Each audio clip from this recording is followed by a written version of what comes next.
Kuman TB ni bahayanya adalah bukan setakat dia menjangkiti paru-paru saja, dia menyebabkan jangkitan pada organ-organ lain dalam badan.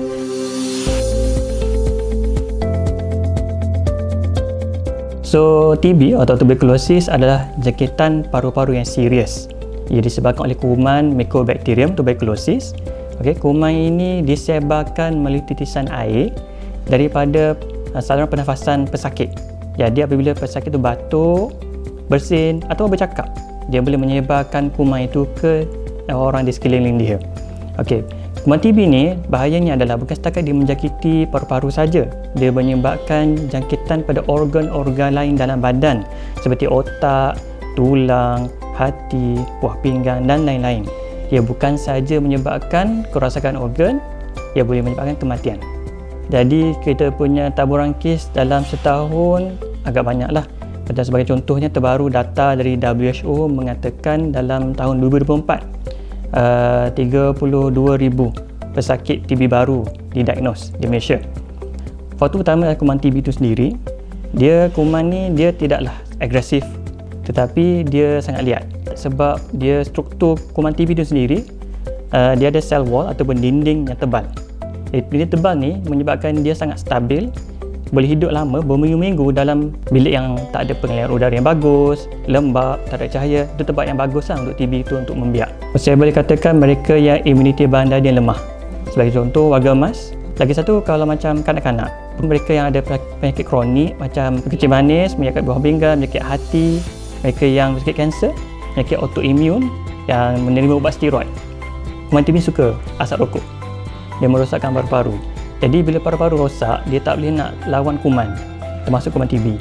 Jadi bila perokok ini dapat kuman TB, peluang dia untuk menyingkirkan kuman tu daripada paru lebih rendah. Okey, batuk mungkin berkahak dan kadang-kadang mungkin batuk berdarah. Dan mungkin ada simptom lain macam demam dan turun berat badan, berpeluh malam. Okey, dan lebih-lebih lagi apabila simptom berlarutan lebih 2-3 minggu.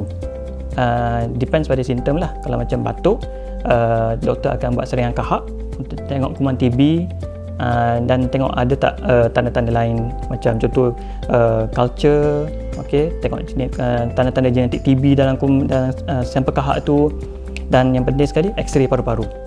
Okay. Bergantung kepada test apa.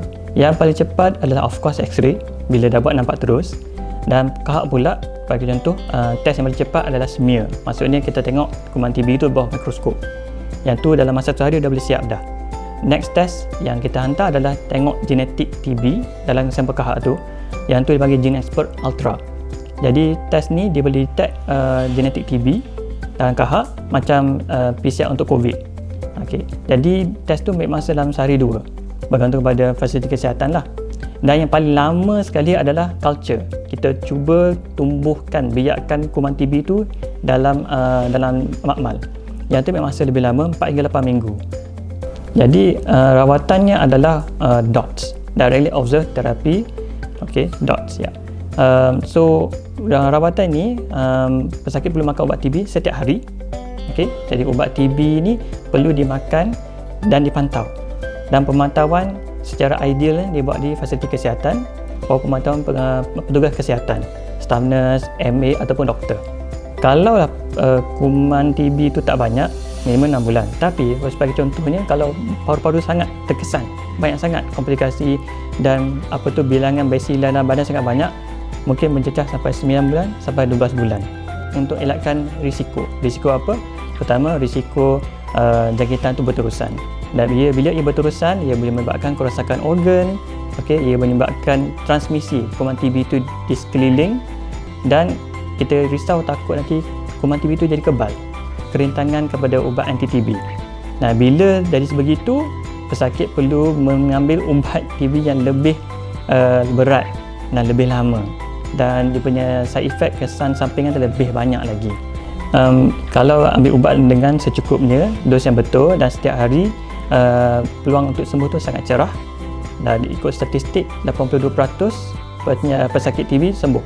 Saya boleh katakan cabaran utama adalah tahap kesedaran dalam kalangan orang awam dan juga petugas kesihatan. Okay. Jadi dia macam penyakit-penyakit lain juga, gaya hidup sihat, bersenam, menjaga makanan yang sihat, bersih, persekitaran tempat tinggal yang bersih. Okey, pastikan pengudaraan, penjayaan rumah pun bersih. Okey, jadi mesej saya kepada komuniti rakyat Malaysia adalah TB boleh sembuh dan komplikasi boleh dicegah. Tetapi saringan awal adalah penting, diagnosis awal adalah penting.